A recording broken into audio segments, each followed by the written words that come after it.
Hello everyone, Dan here from the Next Issue Podcast. On today's video, I'll be doing a review for Lucky Hank Episode 4, The Goose Boxer. We finally have that episode.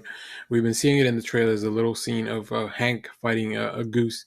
Um, this episode was directed by Daniel Atias, and I'll talk about the cast as part of the review.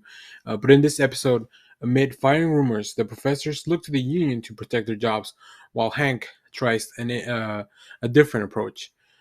Lily also interviews for the job at the prestigious New York prep school. So I would say this episode was probably one of my favorites. It's got a lot of really funny and unintended weird stories that happen.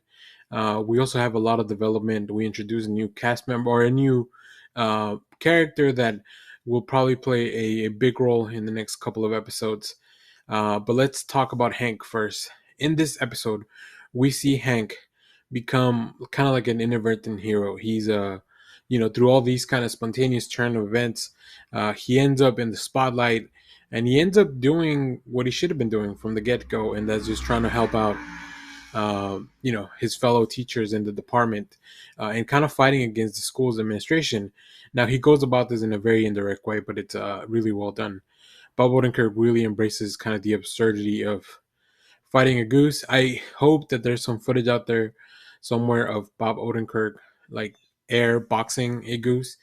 I think that'd be really fun.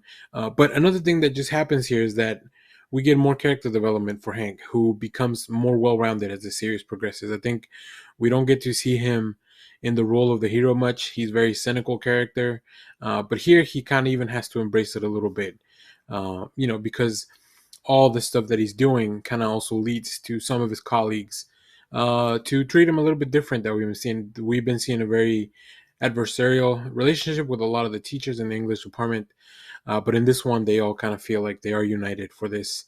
So that's really great. It's just very very well done. The performances are great. Let's go over some of the cast real quick. As I mentioned, Bob Odenkirk is Hank. Muriel Enos is Lily, Hank's wife. Cedric Yarbrough plays Paul, one of the English teachers. Diedrich Bader, Tony. He's kind of like, and he has a bigger role in this uh, episode, which was fun. I love seeing Diedrich Bader. Like any scene that he's in, I know that it's going to be real fun. But he's just kind of like Hank's confidant all throughout this, and a little bit of an instigator too. Olivia Scott Welch is Julie. She's the daughter of Hank and Lily. Not really much in this episode. Suzanne Cryer as Gracie Dubois, who has one of the funniest encounters here that she kind of has to overcome. And the payoff for everything that was set up for her storyline in this episode, I thought was really funny. And then one of the standouts of the episode, we have Sarah Meany as Meg. Although a brief performance in this episode, I think it was really great. She gets some news, unexpected news, of, I would say, kind of like a betrayal, and it's rough. It's really rough, and you can really tell like Minnie delivers that feeling of pain and betrayal from Hank, because I think from what we've seen in the first few episodes, they're pretty close. They're friends. Um, they have a mutual respect, and just we after the way things left off last episode, we don't really know what was going to happen. So it's been really interesting to see their relationship and now how this will affect them. And it all really stems from uh, I don't know, Hank wanting to maybe change Meg's life for the better, but maybe that's not what she wants. It's really interesting. It's a really interesting relationship in the show. Meanwhile, we also have Kyle McElclain as Dickie Pope. He's kind of like the antagonist, I will say. He's the school administrator that wants to get rid of some of these teachers, and it's great. It's a great performance. He just really plays that type of character very well. So yeah, I think fans of Twin Peaks will be very glad to see Kyle in the show. In the meanwhile, let's talk about the last part of the episode. Lily's trip to New York. It's really interesting to see how Lily wants to.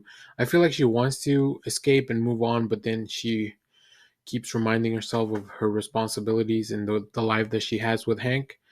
So it's kind of a weird thing.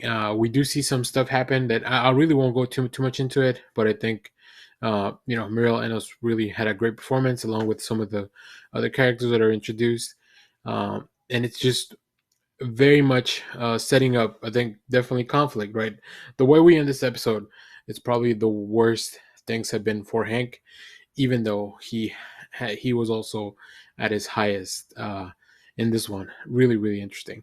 So yeah, I won't even get into the preview for next week.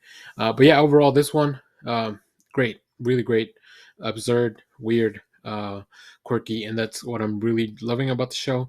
That I never really know what's gonna happen on the next one, and it's nothing that is like very high stakes, but because I enjoy these characters and I like following along so much, I think that's what really puts it over the top. So let me know what you thought of this episode. If you've seen it, and if not, go check it out. These are out on AMC Plus as of Thursday. So I usually get to do, I don't release this till Sunday evening when the episode's about to air. But usually I record these and watch the episodes ahead of time. So really fun to have that AMC Plus service. But yeah, let me know what you thought about that. Let me know what you think about the series. Anything else you want us to review. And as always, thank you for watching, everyone. Remember to share, like, subscribe, hit the bell so you know when we go live. That is most Saturdays, 10 a.m. Central Standard Time. Stay tuned. We have more comic reviews, trailer reactions, TV recaps, all that fun stuff here in the channel. Thanks for watching, everyone. Bye-bye.